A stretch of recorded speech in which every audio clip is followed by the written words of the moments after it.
Hello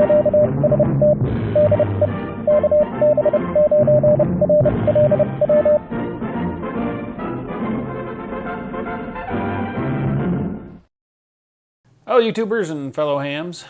Well, I thought I'd give a channel update. Here we are in May, and I wasn't sure I'd still be able to make videos this month, but I've been given a reprieve thanks to the help of family and a few friends.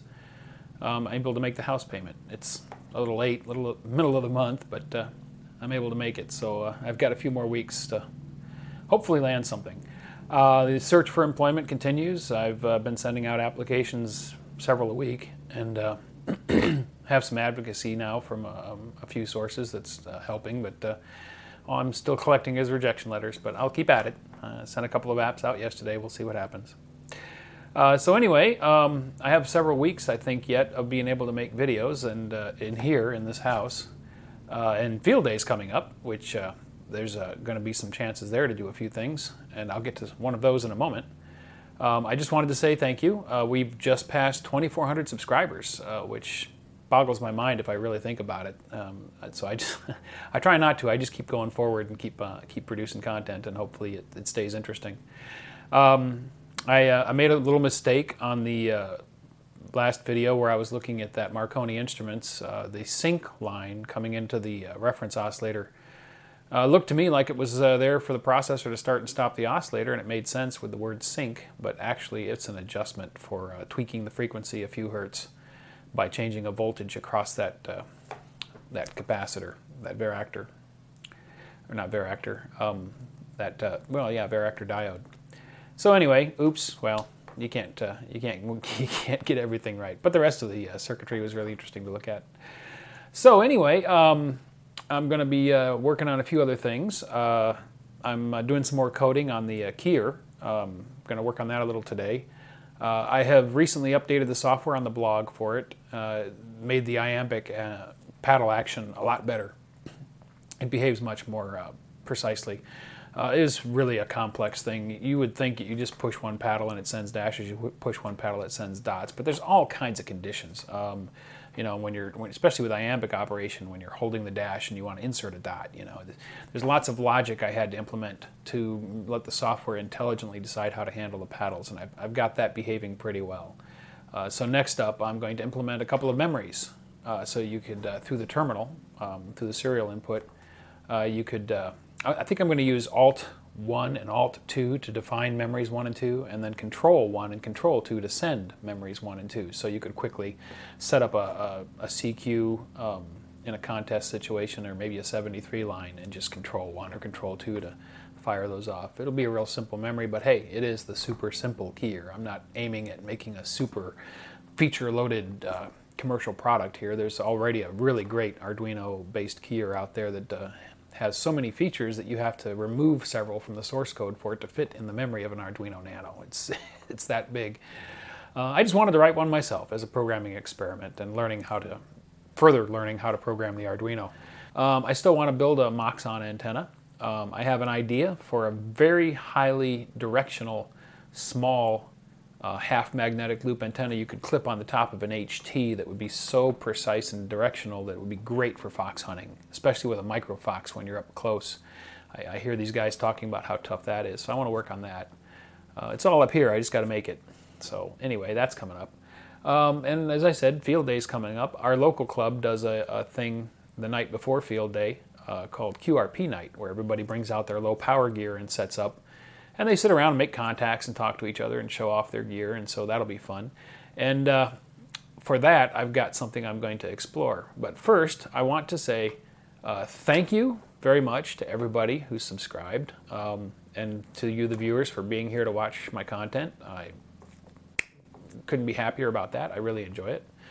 I enjoy making them, and the fact that there's so many of you that like watching them, it's flattering, but it's also humbling, and I hope I can continue to be entertaining and interesting. And a big thank you to my Patreon supporters. You guys are helping me to keep going. This month, the little bit of money that comes in from YouTube and the money from Patreon paid for my electric bill and my internet bill. So I think the channel's kind of paying for itself in that way. it really helps.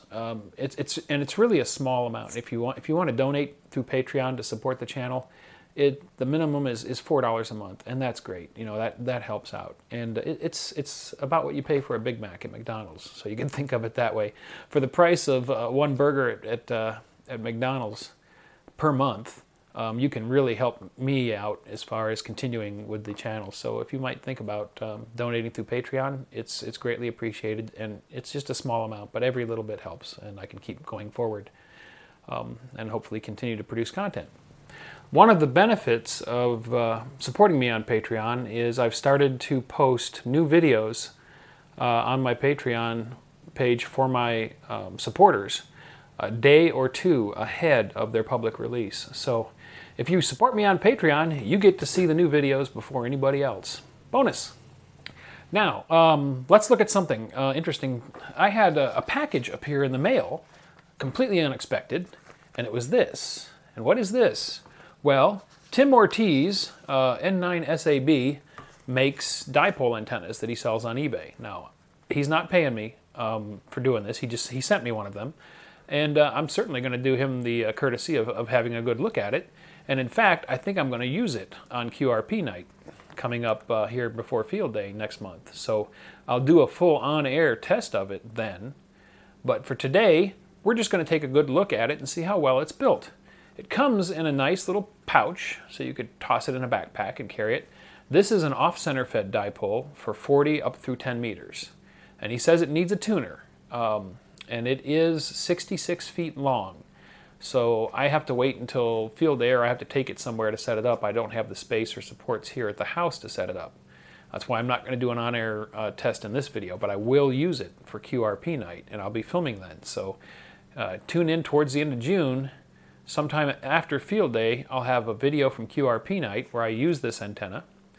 And I will also be doing some filming at the local club's field day setup. We set up at the Fort Wayne recreational recreated fort, the old fort that they set up for tourists and for events. And so we'll be set up there for field day, and I'll be filming that. But to this antenna, let's go down to the bench and we'll open this up and we'll take a look at how well it's built, and we'll see what the construction's like. Well, this is what Tim sent me: the antenna in a pouch, a QSL card, he's N9SAB, Tim Ortiz, and a printed out picture of PSK a reporter showing a map of reception reports from this antenna doing a transmission on, well, it says all bands, so I'm not sure. Oh, here we go, he broke it down. Yeah, 18 megahertz, okay, yeah, 17 meters, 30 meters, and 40 meters. Is what he used, and these were the reception reports of it. So I have not opened it yet. I have no idea what's in the pouch. Let's have a look at the antenna. It's a nice little drawstring pouch.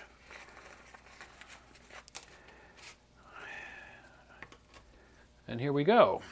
So we've got the two legs of the antenna. It looks like he's got a nice heat shrink sealed eyelet on each end for stringing it up.